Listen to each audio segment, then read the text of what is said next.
এই সাথের বন্ধু এগুলো একটা থাকবে, এটা সব ধোকা। সমবয়সী বন্ধু, আমার সাথে সেই বন্ধুরা কই? আমার স্কুলের সহপাঠীরা কই? আমি তো প্রাইমারি পড়ছি, প্রাইমারি স্কুলের পরে কমপক্ষে 8-10টা প্রতিষ্ঠানে পড়ছি। কই আমার সেই সাথীরা? আমার সাথে কই? একজনও আমার সাথী নাই, মানে আমার সাথে নাই। আমি আমার মতো এক জিন্দিগি, আরেকজন আরেকজনের মতো জিন্দিগি। কই বন্ধুরা কোথায়? বন্ধুরা কোথায়? যাদের সাথে ক্রিকেট খেলেছিলাম কই তারা? ফুটবল খেলছি যাদের সাথে কই তারা? ব্যাডমিন্টন খেলছিলাম যাদের সাথে কই তারা? ভলিবল খেলছি আমি খুব ছোটবেলায়, মনে আছে। তো সেই বন্ধুরা কই? কোথায় আছে? কেউ নাই। কোরআনুল কারীমের মধ্যে আছে, এক জান্নাতি বলতো, বাকি জান্নাতীদের কাছে বলবে যে হে জান্নাতি বন্ধুরা, আমার দুনিয়াতে একটা পরিচিত লোক বন্ধু ছিল, সে সারাক্ষণ আমাকে গুনার দিকে ডাকত, আমাকে সব সময় আখিরাত ভুলাইতে চাইতো, আর বলতো আখিরাত হবে না।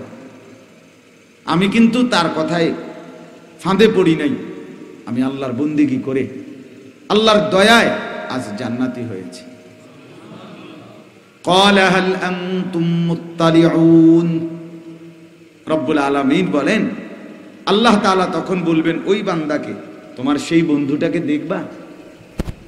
পরে দেখবানি এখন কেমন আছে সেই বন্ধু? তো জান্নাতি বান্দা বলবে হ্যাঁ দেখবো। রব্বুল আলামিন ফাত্তালা ফারাআহু ফি সাওয়াইল জাহিম।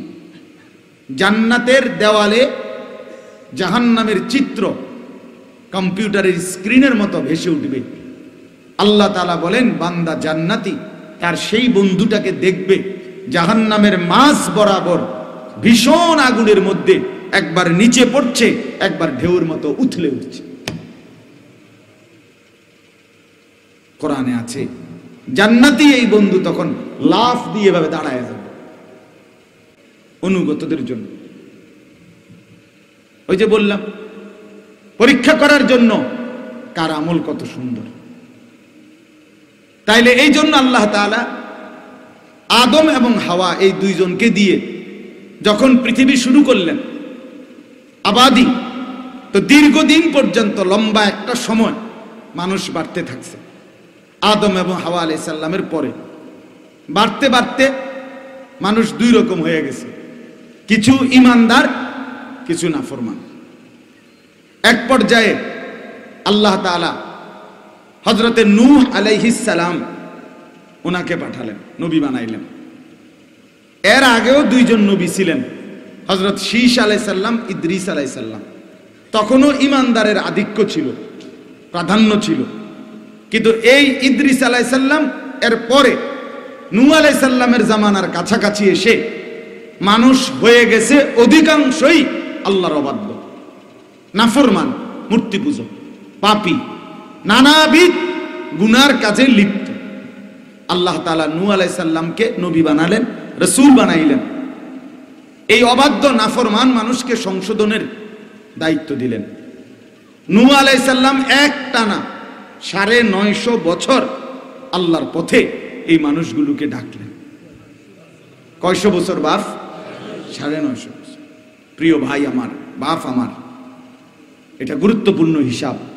950 বছর, 950 টাকা আর 950 বছর এক কথা না। 950 টাকা মানে 50 টাকা কম, 1000 টাকা। আর 950 বছর মানে আপনার আমার এক একজনের চিন্তা করলে বাপ দাদা 14 গোষ্ঠীর কত জনের হায়াত একত্র করলে 950 বছর। এই লম্বা সময় একজন মানুষ, তিনি একজন নবী, তিনি একই অঞ্চলের মানুষকে, একই এলাকার মানুষকে 950 বছর টানা লাগাতার আল্লাহর দিকে ডাকছে। একদিন একবারের জন্য হতাশ হন নাই, বিশ্রাম করে নাই, অবসর নেই। ক্বালা রাব্বি ইন্নী দাআউতু কওমি লাইলাম ওয়া নাহারা। এই যে নূহ আলাইহিস সালাম বলছে, আল্লাহ আমি আমার কওমকে আপনার দিকে ডেকেছি গত 950 বছর। কিভাবে? লাইলাম ওয়া নাহারা, রাতেও ডাকছি দিনেও ডাকছি, দিবারাত্রি বিরামহীন ডেকে গেছি মাওলা, আপনার বান্দাদেরকে আপনার দিকে ডাকছি। হযরত নূহ আলাইহিস সালাম বলেন, আল্লাহ আমি, তারা আমারে দেখলে কানে আঙ্গুল দিয়া রাখে, আমি তবুও বলছি। তারা আমারে দেখলে চোখ কাপড় দিয়া ঢাইকা রাখে, আমি তবুও বলছি। তারা আমারে দেখলে জিদ দেখায়, ধমক দেয়, এই বেটা সারাক্ষণ শুধু আমারে বিরক্ত করো, আর মানুষ দেখো না, এভাবে বলতো। নূহ আলাইহিস সালাম বলেন, আল্লাহ আমি তবুও বলছি। তারা আমারে দেখে অহংকার করত, যে আরে কিসের আযাব, কির শাস্তি হইব, কি কও না কও, হ্যাঁ এগুলো বলতো, অহংকার করত। আল্লাহ আমি তবুও বলছি। আমি তাদেরকে একজন একজন করে দাওয়াত দিছি, আমি তাদেরকে সম্মিলিতভাবে দাওয়াত দিছি, আমি তাদেরকে ঘোষণা দিয়ে দিয়ে চিৎকার করে এলান করে করে ডাক দিয়ে দাওয়াত দিছি। আমি রাতের অন্ধকারে একাকী ঘরে ঘরে দুয়ারে দুয়ারে গিয়ে ডাক দিছি। আল্লাহ আপনার বরত্বের কথা, শ্রেষ্ঠত্বের কথা বলে দাওয়াত দিছি। আপনাকে মানলে কি কি লাভ হবে তাদের দুনিয়ায়, খাদ্য পানি স্ত্রী সন্তান আরাম আয়েশ, সেগুলোর প্রলোভন দিয়েও দাওয়াত দিছি। আল্লাহ কিন্তু এই মানুষগুলো কোনোভাবেই ফিরছে না, কিন্তু আমি ছাড়ছি না। হযরত নূহ আলাইহিস সালাম তাফসীরের মধ্যে আছে, কোন কোন ঘরে একটা কথা মনে রাখতে হবে, নূহ আলাইহিস সালামের জামানায় শুধু উনি এত বছর হায়াত পাইছে, অন্য মানুষ না। ওই এখানকার সব মানুষের বয়স 2700 বছর এরূপ না, শুধু উনারে আল্লাহর এটা পক্ষ থেকে আল্লাহ তাআলা মুজিজা হিসাবে উনাকেই শুধু এত লম্বা হায়াত দিয়েছেন। আর অন্য মানুষ স্বাভাবিক মৃত্যুবরণ করতো উনার কওম। এই জন্য তাফসীরের মধ্যে আছে, একই ঘরের 7 বার, মানে 7 পুরুষ কবরে গেছে, 7 পুরুষকে উনি পর পর পর পর পর পর ওই ব্যক্তির মৃত্যু পর্যন্ত ইসলামের দাওয়াত, আল্লাহর দ্বীনের দাওয়াত দিছে, তবুও ঈমান আনে নাই, তবুও সেই ঘরে নূহ আলাইহিস সালাম আবার গেছে, আবার গেছে, আবার গেছে। মানে দেখছে এই লোকের দাদা, তার বড় আব্বা, তার বাপ, তার পরবর্তী বংশধর এক একজনের হায়াত শেষ হইছে, কেউ ঈমান আনে না, তবুও তিনি বিরক্ত হয় নাই, আবার গেছে, আবার গেছে, আবার গেছে। হ্যাঁ, এটা বলার উদ্দেশ্য হলো এই কথাইটা, আপনারা ফাঁকে ফাঁকে যারা বাপ আছেন, এখানে পাশে বসা, এখানে নিচে বসা, বাপের সংখ্যা কমই বোঝা যায়, ফুলাইনের সংখ্যাই বেশি। তো যাই হোক, যা আছেন পর্দার আড়ালের যারা মা আছেন, আমি সবার কাছে অনুরোধ করি, আজকে আমাদের একটা দুর্ভাগ্য, সবচেয়ে বড় একটা, আমরা এক জায়গায় বসে ব্যর্থ হয়ে আছি, সেটা হলো আমাদের মা বাপ যারা আজকে, তারা তাদের সন্তানের, স্ত্রী পুত্র, ছেলে মেয়ের দিন, নামাজ, বন্দেগী, আখিরাতের প্রস্তুতি করাবার জন্য এই চেষ্টাটাকে একেবারেই সামান্য হালকা মনে করি। 2, 4, 10, 50 বার, 2-1 মাস, 6 মাস, 1 বছর, 2 বছর, 3 বছর চেষ্টা করার পর যখন দেখি ছেলে আর নামাজ পড়ে না, মেয়ে আর পর্দা করে না, স্ত্রী আর কথা শুনে না, তো আমরা হাল ছেড়ে দেই, খালাস আমার আর কোনো দায়িত্ব নাই, আমি বলার যা বলছি 6 মাস বলছি, 9 মাস বলছি, হুজুর 2 বছর চেষ্টা করছি, মনে 200 বার কইছি ইত্যাদি বলে উনি পাশ কাটাইয়া উনার মতো উনি, তার মতো সে ছেড়ে দিছে সবাই। নাইলে এই সমাজের এই হালাত হতো না, মুসলমানের এত যুবক বেনামাজি থাকতো না, যদি মা বাপ আরেকটু সচেতন হতো। হ্যাঁ, আজ দুর্ভাগ্য, আজ ব্যর্থ হয়ে গেছি, আমরা ব্যর্থ হয়ে গেছি। মা বাপ, অভিভাবক, ওনাদের শেষ পর্যন্ত বোঝাপড়া হয়েছে, এই পড়লে পড়ুক, না পড়লে না পড়ুক, আল্লাহ খোদা নামাজ রোজা এটি বাদ দাও, টাকা রোজগার করতে কও, দেশে পয়সা কামাইবনি কইলে করো, আর নাই তো বিদেশ যাইব কিনা কও, জিঙ্গাও, সুদে টাকা লইয়া, কিস্তিত হোক, যেমনে পারি জমি গদ্দুর বেচ্চা হোক, তারে বিদেশ পাঠাই দাও। টাকার দরকার, টাকা পাঠাইলে ছেলে লাইনে আছে, টাকা না পাঠাইলে ছেলে লাইনে নেই। এবারে চরিত্র থাকুক আর না থাকুক, এবারে খারাইয়া মতো, নইলে বইয়া মতো, নইলে আঁটতে আঁটতে মতো, এটা আমার দেখার মতন লইয়া কথা না, এটা টেয়া দেয় কিনা, এটা হলো দেখার বিষয়। খালাস, টাকা দেয়, হ্যাঁ মাশাআল্লাহ কামে লাগছে, টাকা নাই কামে না।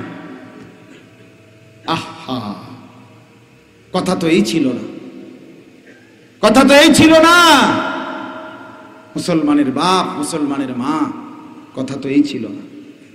আল্লাহ নবী সাল্লাল্লাহু আলাইহি ওয়াসাল্লামের হাদিস আমি যেটা পড়ছি, নবীজি বললেন, মা নাহালা ওয়ালিদুন ওয়ালাদাহু মিন নহলিন মিন আদাবিন হাসান।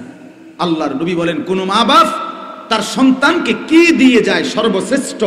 নবীজি বলেন, উত্তম আদব, উত্তম শিষ্টাচার, উত্তম দ্বীন, উত্তম আখলাক যে মা বাপ তার সন্তানকে, ছেলে মেয়ে বিবি বাচ্চাকে দিয়ে যায়, রাসূল বলেন ওই মা বাপ তার সন্তানদেরকে সর্বশ্রেষ্ঠ সম্পদ দিয়ে যায়। এটাই ছিল কথা। কথা ছিল এই, আল্লাহ তাআলা স্পষ্ট বলছেন, ওয়া'মুর আহলাকা বিসসালাহ ওয়াসতাবির আলাইহা। আপনি আপনার পরিবারের সদস্যদেরকে নামাজের আদেশ করুন, আপনি নিজেও নামাজের উপরে মজবুত থাকুন। তাহলে আল্লাহর হুকুম কি ছিল খেয়াল করেন। আল্লাহ কোরআনে বলছে, কু আনফুসাকুম ওয়া আহলিকুম নারা। হে ঈমানদার মুমিন, তোমরা তোমাদের নিজেদেরকে এবং পরিবারের সদস্যদেরকে জাহান্নামের আযাব থেকে বাঁচাও। তাহলে দায়িত্বটা কি? আল্লাহ তাআলা বলেন, ইয়া আইয়ুহান নাবিয়্যু কুল লি আজওয়াজিকা ওয়া বানাতিকা ওয়া নিসাইল মুমিনিনা ইউদিনিনা আলাইহিন্না মিন জালাবিবিহিন্না। হে নবী, আপনি আপনার স্ত্রীদেরকে বলেন, আপনি আপনার মেয়েদেরকে বলেন, আপনি ঈমানদার নারীদেরকে বলেন, তারা যেন প্রত্যেকেই তাদের শরীর দেহ শতভাগ মোটা পর্দা দিয়ে, কাপড় দিয়ে ঢেকে রাখে। তাহলে স্ত্রীকে কি বলতে কইছে, মেয়েকে কি বলতে বলছে কোরআন? আল্লাহ কোরআনে বলেন, ওয়া আনদির আশিরাতাকাল আকরাবিন। হে বন্ধু, আপনি আপনার নিকটতম স্বজন যারা, তাদেরকে জাহান্নামের ভয় দেখান, আখিরাতের ভয় দেখান, কবরের ভয় দেখান। আল্লাহর কসম, নবী নিজে ফজরের নামাজে হযরত ফাতেমা কলিজার টুকরা মেয়েটাকে নিজে উঠাইতেন, বলতেন, মা উঠো, কুমি লিসসালাহ, নামাজের জন্য উঠো মা, আনকিজি নাফসাকে মিনান নার, ফাতেমা জাহান্নামের আগুন থেকে নিজেকে বাঁচাও মা, ফা ইন্নী লা উগনি আনকে মিনাল্লাহি শাইআ। মারে, আমি মুহাম্মদের মেয়ে, এই কথা বললে হাসরের ময়দানে আমি তোমার কোন উপকার করতে পারব? নবী সাহাবীদের সামনে বলছে, ওয়াল্লাহি লাউ আন্না ফাতিমাতা বিনতে মুহাম্মদ লা সারাকাত লা কাতাতু ইয়াদাহা। নবী বলছে, আল্লাহর কসম সাহাবীরা শুনো, আমার মেয়ে, ওই ভাই আপনি এই হাত ছেড়ে দেন তো, আর কোন সময় কারো ঘাড়ে হাত দিবেন না, সাবধান, এটা শাহওয়াত, এটা সমকামিতার অংশ। হ্যাঁ, যুবক বয়সী বালেগ জড়াইয়া ধরতে নাই, যাদের উপরে গোসল ফরজ হয় এমন সমবয়সী জড়িয়ে ধরতে নাই। কথা বুঝছেন কিনা বলেন? এটা সমকামিতার অংশ, এটা অশ্লীলতার দিকে টেনে নিয়ে যায়। এটা বলে নিলাম।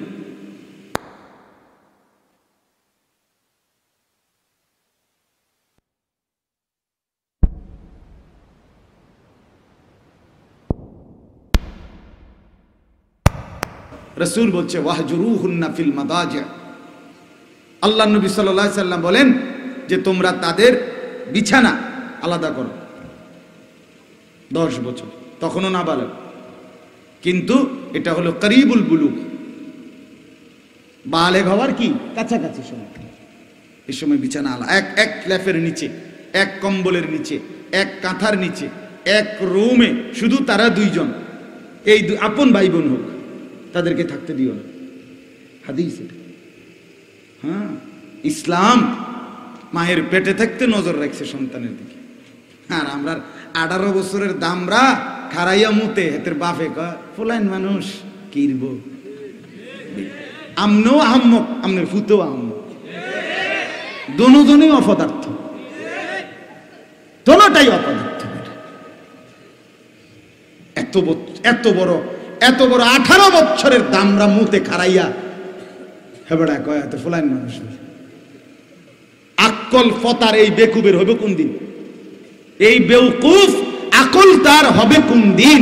18 বছর বয়সে যার ব্যাককল, এত বড় ব্যাককল, 6 মাসের কুলের বাচ্চা, সেও তো পেশাব করলে চিৎকার শুরু করে, তার মারে ডাকে চিৎকার দিয়া, মা আমারে এই মুতওয়ালা হাফ প্যান্ট আর ফিন্দাইও না, তাড়াতাড়ি খোলো। 6 মাসের বাচ্চা আর 14 বছর 18 বছর 20 বছরের এত বড় দামরা মুত্তা একটু পানিও নেয় না, এটা নিয়েই প্যান্টের মধ্যে পেশাবের ফোঁটা জমতে থাকে, এটা নিয়েই চলে, এটা নিয়েই হাঁটে, এটা নিয়েই বন খায়, এটা নিয়েই বার্গার খায়, এটা নিয়েই চা খায়। আহম্মক বেওকুফ অপদার্থ ছাড়া কিচ্ছু না বেটা। তোর মতো বেকুব বাজারে ওঠে না বেটা। কি পড়ালেখা করছো ছেলেগুলো? ওই বেটা কি ঘোড়ার ডিম শিখছো? এতটুকু ভদ্রতা শিখলা না? একজন সুস্থ স্বাভাবিক মানুষ এতটি মুতের পানি লইয়া কেমনে হাঁটে? ছি ছি ছি ছি ছি ছি ছি ছি বেটা। যার লজ্জা আছে সে হাসো না, বেশরম হইলে হাসবা, হাসো না। তোমার বিবেককে বলো, তোমার শরম আছে কিনা, হায়া আছে কিনা? এত বড় বয়স্ক মানুষ, এত বড় জওয়ান ছেলে, আস্তাগফিরুল্লাহ। আত্মসম্মান কিছু বলতে নাই আমার, আত্মমর্যাদা বলতে কিছুই থাকবে না আমার। এজন্য বাপ, তাহলে বললাম আল্লাহ তাআলা মাকে বললেন, বাবাকে বললেন, জিম্মাদারি দিলেন তাদেরকে ফিরাবার জন্য, তাদেরকে জাহান্নাম থেকে বাঁচাবার জন্য। স্ত্রীর পর্দা, মেয়ের পর্দা, ছেলে মেয়ের নামাজ, এটা সরাসরি কোরআনের আদেশ। কোরআনে আছে ইব্রাহিম আলাইহিস সালাম দোয়া করতেন, দোয়া আছে ইব্রাহিম নবীর দোয়া, রব্বি জাআলনি মুকিমাস সালাহ ওয়া মিন যুররিয়াতি। শুনতেছেন আপনারা? ওই ছেলেরা ভাইয়া শোনো, আমার বাপ শুনতে থাকো। হ্যাঁ তোমরে বলুন না কেউ নাই, বলুন না নাই, তোমারে ছেড়ে দিছে সমাজ, সমাজ তোমারে তোমার হাতে ছেড়ে দিছে, এই দেশ তোমারে ছেড়ে দিছে তোমার হাতে। মাও কিছু বলতে সাহস পায় না, বাপও কিছু বলতে সাহস পায় না, গ্রামের মুরব্বীরাও মুখ বুজে সয়ে যায়, হজম করে, আফসুস করে, আহাত চোখ ফাঁক দিয়ারি কোনো দৈরালায়, কোনো আবার নাকি ধমকানি শুরু করে। এই জন্য সন্ত্রাসী মনে করে, চাঁদাবাজ মনে করে, মনে করে পুট্টা খাইয়া, বাবা খাইয়া, কি খাইয়া কি না খাইয়া কি অবস্থায় আছে কে জানি, মাতাল না সুস্থ, বলিনি কোন ফিডা খাই কথা বলছি। তাইলে তোমাকে সম্মানার্থে বলে না এমন না, তোমারে ভয় পায়, তোমারে আতঙ্কিত, তোমারে দেখি। এটা লজ্জার বিষয়। তুমি মানুষ, তুমি মুসলমান, তোমাকে দেখে লজ্জা পাবে, তোমাকে দেখে ভয় পাবে কেন? ভয় পাবে। কথা তো ছিল মুসলমানের যুবক মুসলিম জনসমাজের ঈমান আমলের জন্য জীবনের সবটুকু বিলিয়ে দিবে, এটাই তো হওয়ার কথা ছিল। খোদার কসম, হাদিসে আছে, হাদিসে নবীজি একদিন বলছেন, বুখারী মুসলিমের হাদিস, লাকাদ হামামতু আন আমুরা ফিতিয়াতি। আহা, নবী বলেন আমার মন চায় আমার ছেলেদেরকে একত্র করি, আমার যুবকগুলোকে ডাকি আর বলি তোরা একটা জায়গায় কিছু লাকড়ি একত্র কর, আগুন লাগা। তো কি আমার মন চায়, নবী বলে আমার ছেলেগুলোকে নিয়ে, আমার যুবকদেরকে নিয়ে, ফিতিয়াতি অর্থ আমার যুবক, আমার যুবক, নবী বলছে আমার ছেলেরা। আমরা বলি না যে আমার দলের, আরে আমার ফুলাইন আছে বেটা, কয়শো ফুলান লাগবে ক বেটা, বলি না আমরা মাস্তানরা দুনিয়ার ব্যাপারে বলে না। তো নবী বলছে আমার ছেলেগুলো, আমার যুবকগুলোকে আমার মন চায় একত্র করি আর বলি লাকড়িতে আগুন লাগা। আগুন লাগাবার পরে আমি আমার ছেলেদেরকে নিয়ে যাব সেই ঘরে, যে ঘরের পুরুষগুলো বিনা কারণে ঘরে নামাজ পড়ে, জামাতে নামাজ পড়ে না। নবী বলেন আমি চাই আমার ছেলেদেরকে নিয়ে, আমার যুবকদেরকে নিয়ে ওই ঘরগুলো আগুন লাগাইয়া জ্বালাইয়া দেবে। কথা ছিল এই, কথা ছিল তোমাকে নিয়ে সমাজ ঠিক করবে, কথা ছিল ছেলেরা তোমাদেরকে নিয়ে সমাজ গড়বে। রাসূল এই স্বপ্ন দেখছিলেন, তোমাদেরকে নিয়ে সমাজ গড়ার কথা। অথচ তোমার গত 3 বছরে তুমি কতবার চুল কাটছো, তে একবারও মনে পড়লো না তোমার রাসূল সাল্লাল্লাহু আলাইহি ওয়াসাল্লাম কিভাবে চুল রাখতেন। নবীর 1 লাখের চাইতে বেশি সাহাবী ছিলেন, এই লক্ষর চাইতে বেশি সাহাবী, তারা কিভাবে চুল কাটতেন একবারও জিজ্ঞেস করলা না? সেই ইসলাম আজকে 1445 হিজরি, 1450 বছরের ভিতরে কত সাহাবা, তাবি, আউলিয়া, উলামা, বুজুর্গ, পীর, মাশায়েখ, আউলিয়া তারা পৃথিবীতে পার হলেন। তারা কেমন চুল রাখতেন একবারও জিজ্ঞেস করলে না? দুশ্মনের চুল এত তাড়াতাড়ি পছন্দ হয়ে গেল, সেলুনের কাটিং এতটা ভাল লাগে গেল, তুমি একবারও জিজ্ঞেস করলে না? এই যে সেলুনের চারদিকে যে চুলের কাটিং এগুলা লাগাইয়া রাখে, এটির কোনো বংশ পরিচয় আছে? নি জিগাইছুনি? একটা ছেলে বলো না, একটা ছেলে দাঁড়াইয়া কও যে তুমি কও এই যে সেলুনের মধ্যে যে যে চুল কোবাইন না চুল এডি, এগুলো তো মূলত সাফাতির কোপ। হ্যাঁ হ্যাঁ, বাস্তব, জানেন না? এগুলা যে কোনোখানে ধরা খাইছে এই সাফাতির কূপে, আর ব্যান্ডিজ লাগছে, এরপরে আর কি করতে পারছে না, চুল উঠছে না। কোনোটার এখান দিয়ে কোপ, কোনোটার এখানে কোপ, কোনোটার এখানে কোপ, দেখেন না? এগুলো সাফাতির কোপ। সাফাতি দিয়া কোবাইয়া এরপরে চুলের ডিজাইন বের করছে। আস্তাগফিরুল্লাহ, আস্তাগফিরুল্লাহ। আত্মসম্মান বোধ থাকলে, আমি বন্ধু বলে গেলাম, লজ্জা থাকলে, হায়া থাকলে এই চুল বদলায় ফেলো। এই মাত্র এক যুবক বলছে যে হুজুর আপনার কথায় চুল ঠিক করছি। এটাই আমাদের জিন্দেগির চাওয়া পাওয়া, স্বপ্ন দেখি, সেটাই স্বপ্ন দেখি। এই আশায় মুসলমানের এই সন্তানরা একদিন ইনশাআল্লাহ এরা ফিরবে। এদের কলিজায় ঈমান আছে, এদের মা মুসলমান, এদের বাবা মুসলমান, এদের রক্তে ইসলাম। আল্লাহ তাদেরকে পছন্দ করে কোটি কোটি মানুষ থেকে আলাদা করে মুসলমানের ঘরে জন্ম দিয়েছিলেন। বেঈমান তাদেরকে নিয়ে নাচবে, খেলবে, এই জন্য মিয়া আমার ছেলেদেরকে দুশ্মনে নিয়ে যাবে, তা আমরা করব কি? ইসলামের জন্য লড়বে কারা? তাই হিন্দুর ফুতে? আরে বলো না ছেলেরা, বলো মিয়া, তোমরা যদি না জাগো তো দ্বীনের জন্য লড়বে কে? মাহাদির পক্ষে লড়বে কে? দাজ্জালের বিরুদ্ধে লড়বে কে? সারা পৃথিবীময় মুসলমান মজলুম, নির্যাতিত, তাদের জন্য চোখের পানি ফেলবে কে বন্ধু? বলো। আল্লাহ আমাদের সন্তানদেরকে বুঝ দান করেন। তাহলে বলতেছিলাম অভিভাবকদেরকে, আপনারা ফিকির করবেন আপনার ছেলের নামাজ, আপনার মেয়ের নামাজ, আপনার স্ত্রীর নামাজ। খোদার কসম, এটা 1 নম্বরের ডিউটি।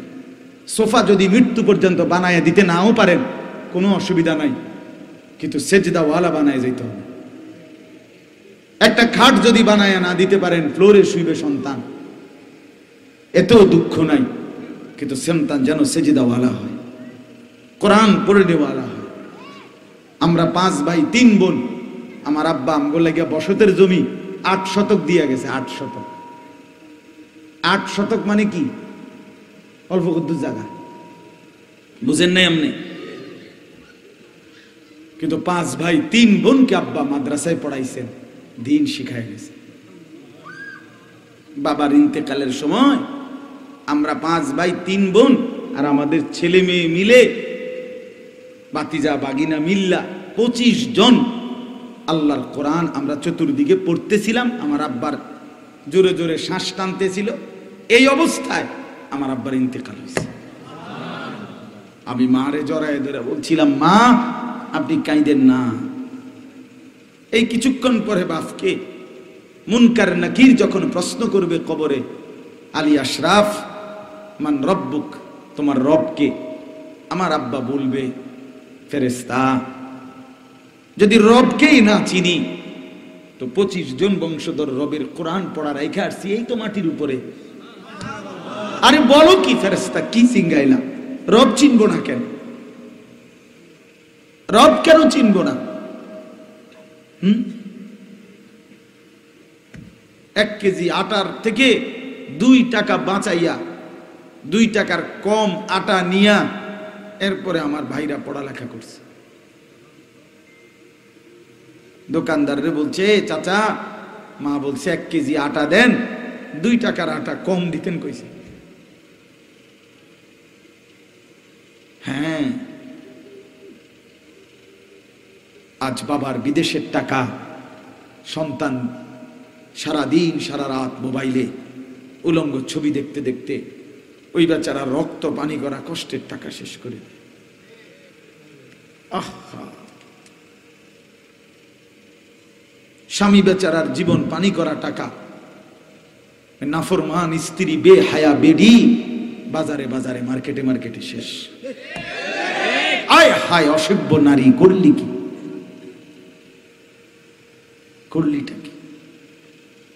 তুই যদি আরব দেশে তোর স্বামীর প্রখর রৌদ্রের মধ্যে দাঁড়িয়ে থাকা দেখতি তো বুঝতি টাকা কেমনে কামাইছে।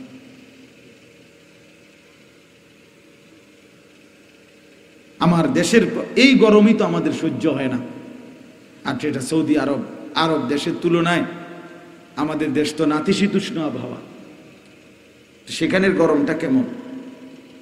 সেই প্রখর রৌদ্রের গরমে আমার একদিন এক যুবক এই আপনাদের এই নরসিংদীর কাছাকাছি হারাম শরীফে জড়ায়ে ধরে বলছিল, হুজুর আমি আজকে 11 বছর বাড়ি যাই না, বাবার অভাব, বাবার ঋণ, সংসারের দেনা, এগুলো সব জমি কি পত্তন না কি জানি বলছে, এগুলো ছুটাইতে ছুটাইতে টাকা ব্যবস্থা করতে করতে আমি আর বাড়ি যাইতে পারি নাই এখন হুজুর। 11 বছর ছেড়ে মাকে আর দেখে নাই, কয়টা টাকার জন্য? সেই কষ্টের টাকা আপন সন্তান যদি শুধু মোবাইল টিপতে টিপতে আর অসৎ বন্ধুদের আড্ডায় নষ্ট করে দাও যুবক, আহা করলাটাকে কি করলা বন্ধু? কারে দেখলা? হিন্দি সিনেমার নর্তকী দেখলে সেই নর্তকী তোমারে জীবনে কোনোদিন তোমারে কি দিবে? তুমি যাও না তার কাছে, তোমারে ফাঁসাতে একটা লাত্তি দিয়া দূরে দিবে। তুমি যাও না বাংলা সিনেমার একটা নর্তকীর কাছে, যাও না, যাই বলে আমনের লগে বুদ্ধ দেখা করতে আইছি, আমনের ছবি দেখি সারা রাত, তার দারোয়ানে তার বডিগার্ডে তোমারে লাথি দিয়ে তারাই দিবে। তার কার জন্য আমি জীবন নষ্ট করে দিলাম? কারে দেখলে? আল্লাহ হেফাজত করেন। চলেন আমি কথা শেষ করে দিই। তো হযরতে নূহ আলাইহিস সালাম মনে আছে নি কই থেকে চলে গেছি? হযরতে নূহ আলাইহিস সালাম তিনি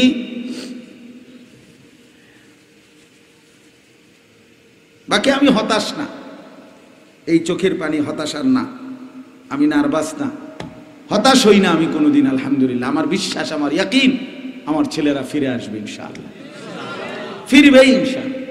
আরে ফিরবে না কেন? রক্তে ইসলাম আছে, মা মুসলমান, বাবা মুসলমান, ফিরবে না কেন ইনশাআল্লাহ? দোয়া করতে থাকি আমরা, হ্যাঁ, আল্লাহ তাআলা তৌফিক দান করেন। তো বলতেছিলাম নূহ আলাইহিস সালামের মাধ্যমে আল্লাহ তাআলা 950 বছর পরে আল্লাহ বললেন, নূহ বহুত করছো, হইছে। আল্লাহ একদম, বাবুরে তোমারও জান শেষ, তুমি তোমার সবটুকু দিছ আমার দ্বীনের জন্য, ঠিক আছে, এইবার একটা নৌকা বানাও, তোমারে যে কয়জন মানছে তাগরে নিয়ে বসো নৌকায়, বাকিগুলারে আমি তুফান দিয়া একদম সমান করে দিই। আল্লাহ তাআলা সংক্ষেপে বলতেছি, নূহ আলাইহিস সালামকে তুফানে তুলে, আর এই তুফানের মধ্যে নৌকায় তুলে ওনার সাথে 80 জন, আরো একাধিক বর্ণনা আছে, 100-এর নিচে সর্বোচ্চ ওনার অনুসারী ছিল 80 জন, 70 জন, এরকম। কেমন ডাকাত মানুষ আছিল চিন্তা করছেন? 950 বছর একটা মানুষ, তিনি নবী, বুঝাইলেন অনুসারী কয়জন? শুধু 80 জন, 100-এর নিচে। এই মানুষগুলোকে নিয়ে নৌকায় উঠলেন, বাকিগুলোকে আল্লাহ তাআলা ধ্বংস করে দিলেন। এই কথাটা খেয়াল করেন, এটাই কথা মেন বুঝানোর দরকার ছিল আর কি। প্রথম একবার আদম এবং হাওয়া, মনে আসেনি? এই দুইজনই ইমানদার, ওনাদেরকে দিয়ে পৃথিবী আল্লাহ শুরু করছেন আবাদি। মাঝখান দিয়া কাফের বেঈমান বেড়ে গেছে, আবার আল্লাহ বললেন আচ্ছা যাও, ঠিক আছে, আবার প্রথমতে। কথা বুঝছেন না কথাটা? আবার কি প্রথমতে, আগেরটা আচ্ছা যাও ঠিক আছে, আবার প্রথম থেকে সমস্ত বেঈমান। নূহ আলাইহিস সালামের কওম ছাড়া কিন্তু পৃথিবীতে আর কোনো মানুষ ছিল না তখন, এরাই। তো আবার সমস্ত বেঈমান সাফ কইরা দুইয়া মুচ্ছা আমি আবার নৌকার থেকে নামাইলাম যাদেরকে, তারা এবার আবারও পৃথিবীর জমিনে একদম পিওর ইমানদার দিলাম। আবারও এখন কারা? শুধু ইমানদার। বুঝেন নাই? নৌকার থেকে যারা নামলো, এখন তো আর বেঈমান তো সব ডুবাইয়ে এলেছে, শেষ। তাহলে এইবার আল্লাহ বললেন এই শেষ, আর এমন হবে না। আল্লাহ বলেন এইবার আমার সিস্টেম হলো এই যে নূহ আলাইহিস সালামের পর থেকে এই ইমানদারদের থেকে শুরু করে এইবার কিয়ামত পর্যন্ত এই নূহ নবী এবং তার ৮০ জন সঙ্গী, তাদের যত বংশধর আসবে তারা হবে দুই ভাগে। এক ভাগ হবে উত্তম বংশধর, আরেক ভাগ হলে নিকৃষ্ট বংশধর। এমনিই চলবে এবার। আর কখনো এমন হবে না ইসরাফিল কিয়ামতের আগে আর সমস্ত কাফের একসাথে শেষ কইরা আবার ইমানদার দিয়ে শুরু করবো, এমন আর হবে না। কথা বোঝেন নাই আপনার? এখন থেকে চলবে কি এই সিস্টেমে যে এক দল হবে উত্তম বংশধর, আরেক দল হবে কি বংশধর? নিকৃষ্ট। এক দল হবে উত্তম জেনারেশন, আরেক দল হবে নিকৃষ্ট জেনারেশন। এক দল হবে উত্তম ওয়ারিস, আরেক দল হবে নিকৃষ্ট ওয়ারিস। তাহলে বংশধর পূর্বসূরি কিন্তু ইমানদার, নূহ এবং ওনার সাথের সঙ্গী ইমানদার। এদের থেকেই এই আমরা ছড়ানো সারা পৃথিবী, আমাদের প্রত্যেকের, আমরা এখানে যারা বসা সারা পৃথিবীর এখন এর ৮০০ কোটি মানুষ, প্রত্যেকের পিছনে ওই বংশধারা ওই নূহ এবং তার অনুসারীদের কারো না কারোর সাথে গিয়ে কি করছে? মিল। কথা বুঝছেন কি না? তাইলে তাদেরই বংশধর আমরা। এই বংশধর দুই রকম, একদল সার্থক বংশধর, একদল নিকৃষ্ট বংশধর। এখন উত্তম বংশধর কারা?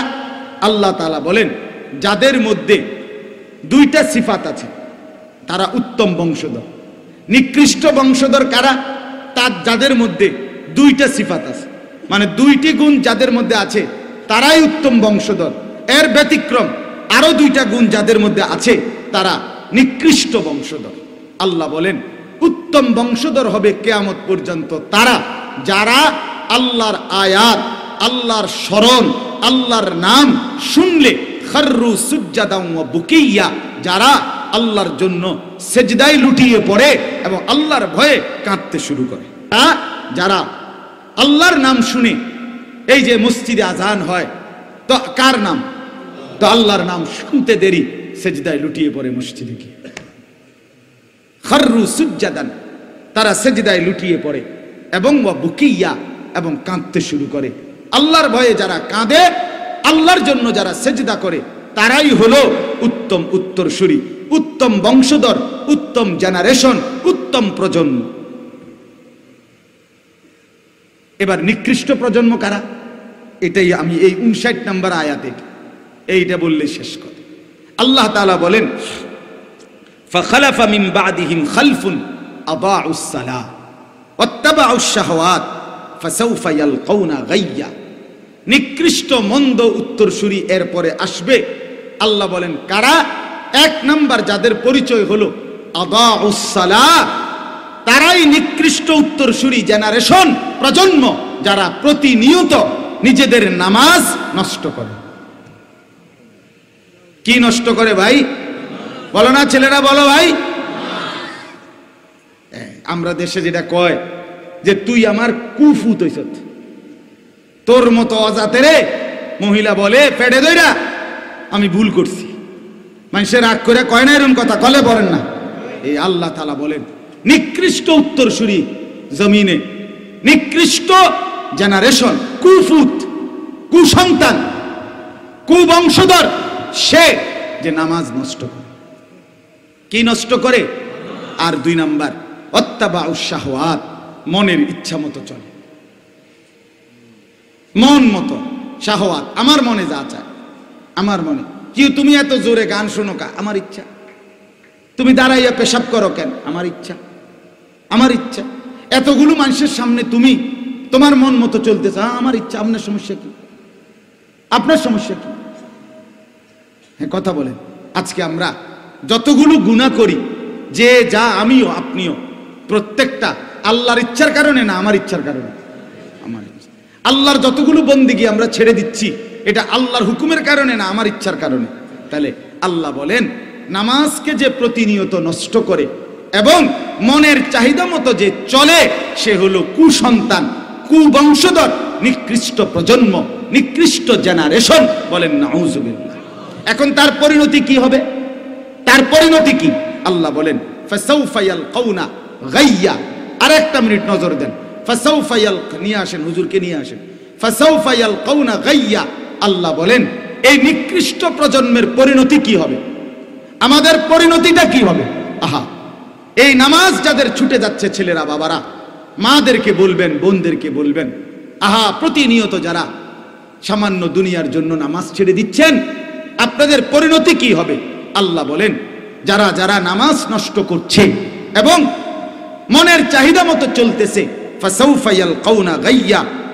আল্লাহ বলেন জাহান্নামের, আচ্ছা বলেন তো জাহান্নাম কয়টা? এই 7টা জাহান্নামে যত আযাব আছে, জাহান্নামের একটা গর্ত আছে, এই গর্তের নাম হলো গাই। এই গাই নামক গর্তের মধ্যে 7 জাহান্নামের যত আযাব তার সবটা একসাথে আছে, একসাথে আছে। আল্লাহ বলে এই নামাজ নষ্ট করে যে, মনের চাহিদা মতো চলে যে, সে অচিরেই জাহান্নামের সবচেয়ে নিকৃষ্ট গুহা, গর্ত, গাই, এটার মধ্যে নিক্ষিপ্ত হবে। নাউজ। হাদিসে আছে, তাফসীরের মধ্যে আছে, নবীজি নিজে গাই নামক গুহা থেকে নবীজি বলেন জাহান্নামের বাকি অংশ, বাকি 7টা জাহান্নাম আল্লাহর কাছে জাহান্নামের ওই গাই নামক গর্ত থেকে পানাহ চায়। আল্লাহ, আমি জাহান্নাম, আমার আযাব আছে, কিন্তু আমার ওই আযাবে ফেলিয়েন না। আল্লাহ বলেন এই প্রজন্মের যারা নিকৃষ্ট হবে তাদেরকে এই গাই নামক জাহান্নামের গুহাতে, গর্তে ফেলা হবে। আল্লাহ আমাদেরকে মাফ করে দেন। এটা এক অর্থ। আরেকটা অর্থ আছে এই আয়াতের, সেটা হলো আল্লাহ বলেন এই 2টা কাজ ছেলেরা খেয়াল করো ভাই, এই অনুরোধ খেয়াল করো। 1, যে নামাজ পড়ে না, নষ্ট করে। 2, মনের চাহিদা মতো চলে। আল্লাহ বলে সে যেখান থেকে শুরু করছে এখানেই সে থামবে না, বরং এরপরে তার জীবনে একটার পর একটা নিকৃষ্ট নাফরমানি, অবাধ্যতা, নাফরমানি আসতেই থাকবে, বাড়তেই থাকবে। এটার একটা অর্থ। প্রথম তো শুরু করছিল স্পিডের বোতল দিয়া, টাইগারের বোতল দিয়া, আস্তে আস্তে হালকা পানীয় খায়, এখন হালকা নেশা, এরপরে ভারী নেশা, এখন গাঁজা খায়, এখন পুট্টা খোর, এখন বাবা খোর, এখন ডাইল খোর, এখন ইয়াবার ট্যাবলেট খায়, এখন ইনজেকশন হলো। শুরু করছিল কি দিয়া? ছোটটা দিয়া। আস্তে আস্তে নষ্ট হতে হতে শেষ শেষ। শুরু তো করছিল মোবাইলে শুধু ছবি দেখতো মেয়ের, এখন কথা বলে, এখন হাত ছুঁইছে, এখন শরীর ছুঁইছে, এখন গোপন জায়গায় গেছে। আজকে এখন আইসা নিজের ইজ্জত, বংশের ইজ্জত, মা বাবার ইজ্জত, দেশ জাতি সমাজের ইজ্জত নষ্ট করে নিজে নিকৃষ্ট জিনার ব্যভিচারে লিপ্ত হয়েছে। এই একটার পরে শুরু করছিল যেখান থেকে, সেখান থেকে কি করতে থাকে? বাড়তে থাকে। আল্লাহ মাফ করে দেন। আল্লাহ তাআলা বলেন ইল্লা মান তাবা ওয়া আমানা ওয়া আমিলা সালিহান। এর ব্যতিক্রম আল্লাহ বলে এখন তোমরা যারা বুঝলা যে নামাজ নষ্ট হয়ে গেছে, মনের চাহিদা মতো চলছো, সব বাদ দিয়ে যদি তওবা করো এবং আমি আল্লাহর উপরে ঈমান আনো, নেক আমল শুরু করো, আমি ওয়াদা দিলাম সকলকেই ফাউলাইকা ইয়াদখুলুনাল জান্নাতা, সবাইকে জান্নাতে প্রবেশ করানো। ওয়ালা ইউযলামুনা শাইআ, কারো উপরে জুলুম করা হবে না। বলে আমি তো গত 30 বছর নাফরমানি করছি, এখন কি আল্লাহ আমারে বেহেশত দিবে? অবশ্যই তোমারও দিবে। 90 বছরের নাফরমানকে আল্লাহ বলেন তওবা করিলে, গুনাহ ছেড়ে দিলে, আর করবে না ওয়াদা দিলে, আমি আল্লাহ 90 বছরের টানা গুনাহ এক সইতে, এক নিঃশ্বাসে আমি আল্লাহ তাআলা মাফ করে দেব। আও বান্দা আও।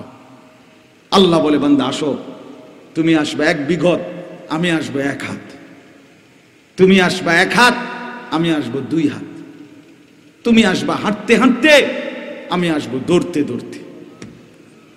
তুমি রাতে আসবা গুনাহ মাফ নিতে, আমি রাতেই আসবো মাগফিরাত দিতে। তুমি দিনে আসবা গুনাহ মাফ নিতে, আমি দিনেই আসবো। আমি আছি বান্দা, আইসো তোমার যখনই মন চায়। তবে শর্ত হলো 3টা, পেছনের গুনাহ ছেড়ে দিতে হবে, আর করবা না, ওয়াদা দিতে হবে, চোখের এক ফোঁটা পানি ফেলে লজ্জিত হয়ে মাফ চাইতে হবে।